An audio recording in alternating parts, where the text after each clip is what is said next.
Economia no contexto certo. Certo!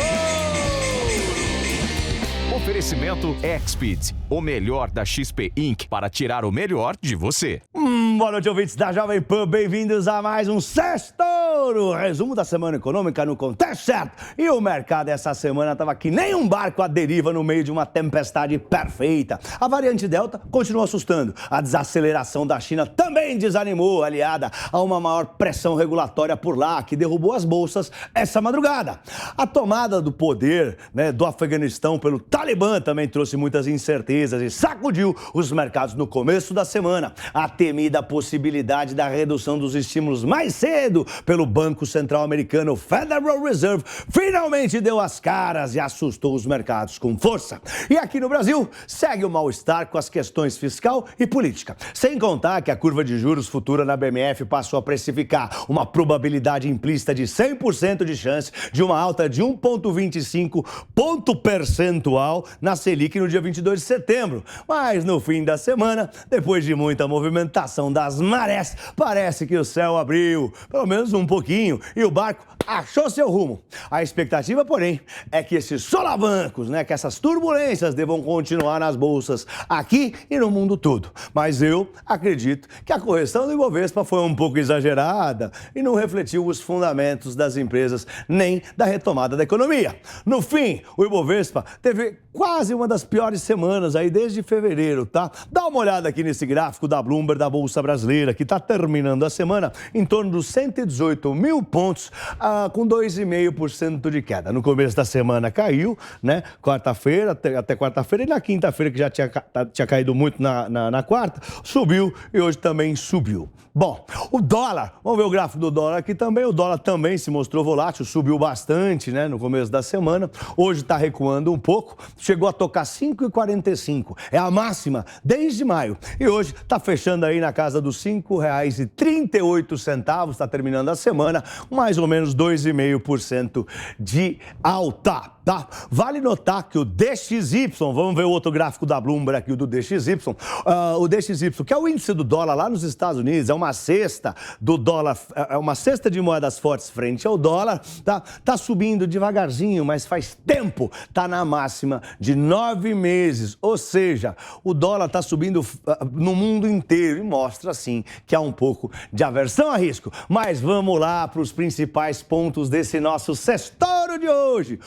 Primeiro ponto, o tapering está mais próximo do que nunca. Tapering, gente, é um dos temas do meu curso Touro de Ouro 2, que eu estou desenvolvendo aqui em parceria com a Jovem Pan e a New Cursos. Basicamente, é um palavrão financeiro que significa a redução de recompra mensal de títulos pelo Banco Central Americano. O Banco Central Americano compra 120 bilhões de dólares por mês em títulos dos investidores lá no mercado americano. E assim, ele injeta dinheiro na economia dos Estados Unidos. Ele compra o título, tira o título e injeta o dinheiro. Os investidores já esperavam que a qualquer momento essa notícia ia chegar, mas é claro que na hora que chega, dói. E na quarta-feira, a indicação na ata do FONC, que é o equivalente ao nosso Comitê de Política Monetária lá nos Estados Unidos, de que a data para começar o tapering pode vir já em setembro, assustou, Setembro, mês que vem, então o pessoal ficou nervoso. Pior, tem mais gente falando que a redução tem que começar agora, não tem jeito, tem que nesse ano mesmo, tá?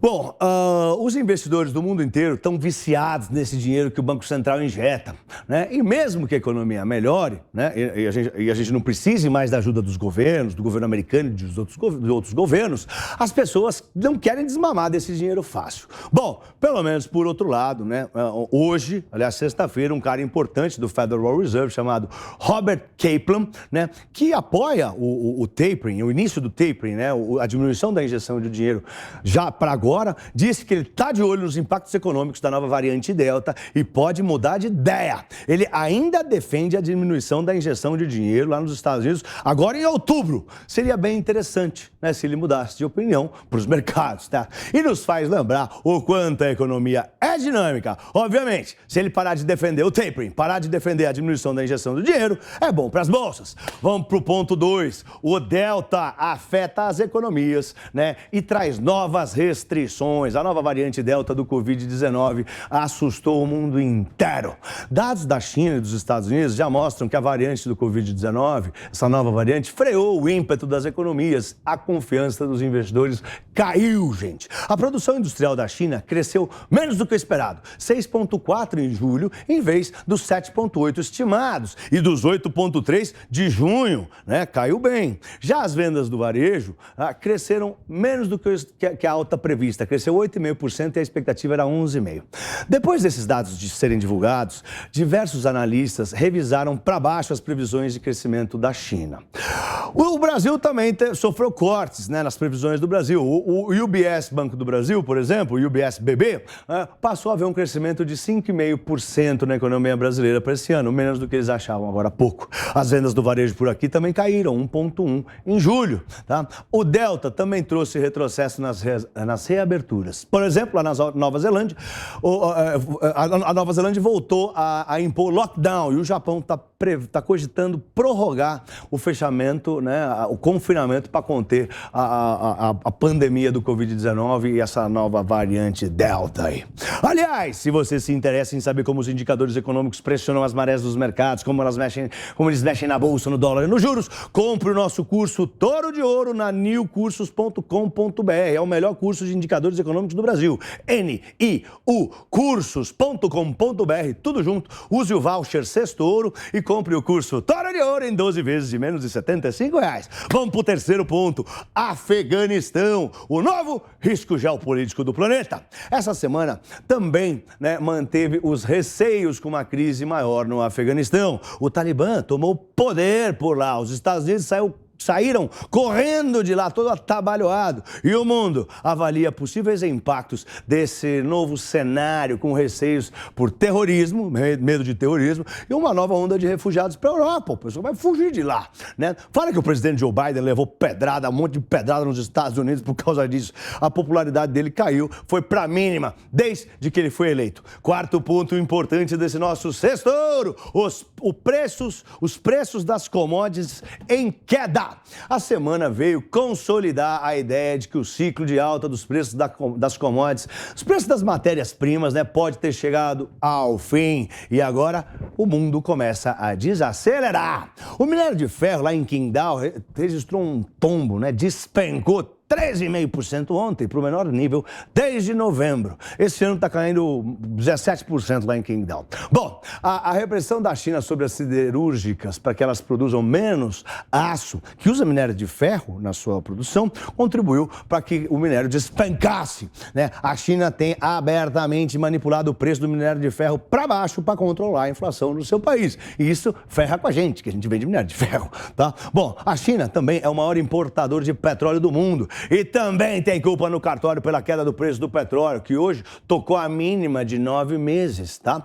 A China relatou uma queda no processamento de petróleo em julho para o nível mais baixo desde novembro. A China também está diminuindo a produção. Tudo que tem a ver com o petróleo está desacelerando para o preço cair também. Os chineses estão mexendo bem nas duas commodities mais importantes para o Brasil. Ai, ai, ai. Bom, para piorar, os estoques de petróleo dos Estados Unidos caíram, né, menos do que o esperado na semana passada. E isso, ou seja, se tem mais, né, o preço cai mais também. Bom, a alta do dólar também pesou nas commodities, que ficam mais caras e os países passam a comprar menos, né? Lembra que a gente falou que o DXY subiu? Com o dólar subindo no mundo inteiro, o preço das commodities sobe, o pessoal compra menos.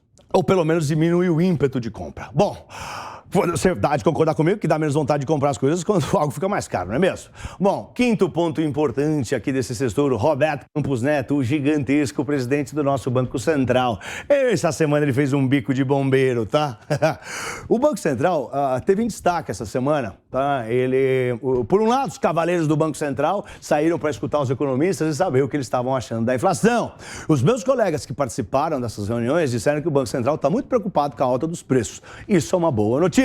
Além disso, o presidente do Banco Central, o senhor Roberto Campos Neto, falou 2 vezes e ajudou a acalmar os ânimos. Por isso que eu brinquei que ele fez um bico de bombeiro. Embora o mercado tenha questionado por que o Banco Central não atuou no câmbio, né, quando a moeda subiu, porque tocou R$ 5,45. 95 centavos. O dólar, assim que o dólar superou os 5,30, já começaram as especulações de quando o Banco Central ia anunciar leilões no câmbio. Mas isso não aconteceu. Eu quero lembrar a todos que questionaram que o Banco Central só deve intervir no câmbio quando ele oscilar muito sem volume. Ou seja, se ele está num lugar que não deveria estar. O câmbio, gente, é livre. Esse é um dos pilares da nossa economia. O câmbio tem que ser livre, desde que tenha as forças corretas em ambas as pontas, compradora e vendedora. E o Banco Central só deve intervir com leilões se tiver um salto no vazio, por assim dizer, né? Por exemplo, se sobe a ponta vendedora e ele sobe sem parar, salta 10 centavos, nesse caso o Banco Central tem que entrar vendendo sim, para ajudar na liquidez. O Banco Central tem feito um excelente trabalho. Parabéns, senhor Roberto Campos Neto e equipe. Aliás, o Roberto Campos Neto afirmou que o governo pode dissipar a parte do ruído, né, que o mercado tá ouvindo, explicando de onde vai vir o dinheiro para aumentar os programas sociais, por exemplo. Campos Neto também deu a entender que tão logo a discussão em torno do do Bolsa Família e a situação fiscal seja resolvida, os ruídos vão acabar. Ele também falou que o Banco Central vai fazer o que for necessário para manter a inflação dentro da meta. Sexto ponto, e não menos importante, tensões políticas e fiscais. Agora que o governo descobriu que a conta dos precatórios para pagar em 2022 é bem mais salgada do que imaginado, são 90 bilhões de reais, o receio com o rompimento do teto dos gastos passou a incomodar muito mais. O ministro Paulo Guedes disse que sem o aval da PEC dos precatórios para parcelar essa conta, pode haver uma parada dos serviços, um shutdown aqui no Brasil, tá bom? O governo vai ficar sem dinheiro para pagar os salários, as coisas, tudo que for serviço não vai ter. Também não teve acordo e a votação da reforma do imposto de renda foi adiada de novo. E a pesquisa eleitoral da XP, com dados negativos para o governo, também deu o que falar e contribuiu para o sentimento negativo. A sensação é que foi acionado o modo eleitoral e isso traz incertezas. A crise institucional entre o Executivo e o Judiciário também seguiu gerando desconforto. E para a semana que vem, a agenda local inclui o IPCA 15, que é a prévia da inflação oficial que o Banco Central utiliza para decidir a nossa taxa Selic. E também vai sair o CAGED, os dados do emprego com carteira assinada.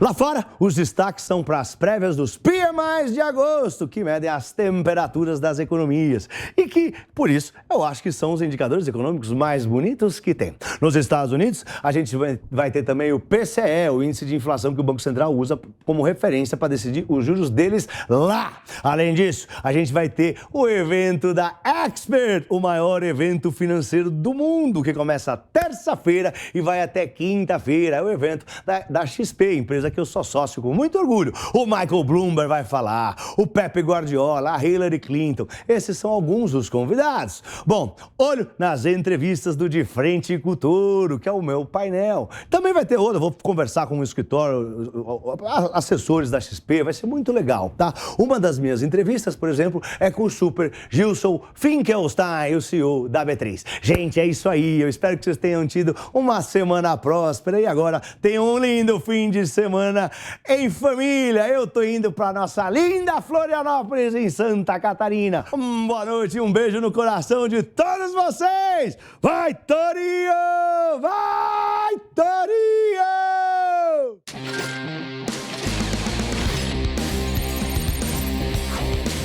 Economia no contexto certo. Certo!